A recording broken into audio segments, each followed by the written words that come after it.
हे पार्थ, तुम कर्म कर सकते हो, कर्म करने का संकल्प कर सकते हो, परंतु इसका फल पाना तुम्हारे हाथों में नहीं है। हे मधुसूदन, मैं जिस काम का संकल्प करूंगा वो काम तो मैं करूंगा ही। जब भोजन करने का निश्चय करके बैठूंगा तो निवाला उठाकर मुंह में रखूंगा ही, तभी तो उसे खाऊंगा। यदि वो खाने का निवाला तुम्हारे प्रारब्ध में नहीं है तो उसे तुम मुंह तक तो ले जाओगे, परंतु उस ग्रास का एक दाना भी अपने मुंह में नहीं रख सकोगे। हे अर्जुन, केवल कर्म का संकल्प ही प्राणी के अधिकार में है, उसका फल प्राणी के अधिकार में नहीं है।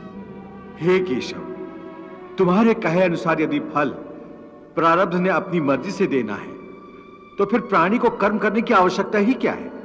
कर्म करने की आवश्यकता क्या है, यह जानने से पहले यह तो जान लो कि प्रारब्ध क्या है, प्रारब्ध कैसे बनती है। हे केशव, प्रारब्ध क्या है उसे जानने में क्या मुश्किल है?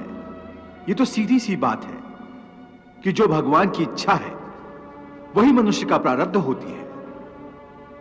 नहीं अर्जुन, नहीं, यह धारणा सत्य नहीं है। क्यों सत्य नहीं है? क्योंकि मैं किसी के प्रारब्ध नहीं बनाता, ना मैं किसी प्राणी के कर्म अथवा कर्म फल के हिसाब में दखल देता हूं, इसलिए प्राणी की प्रारब्ध बनाने में मेरा कोई हाथ नहीं होता। फिर कौन बनाता है प्राणियों का प्रारब्ध? प्राणियों के अपने कर्म। अर्थात ये कि प्राणी जैसे कर्म करेगा उसका वैसा ही फल पाएगा।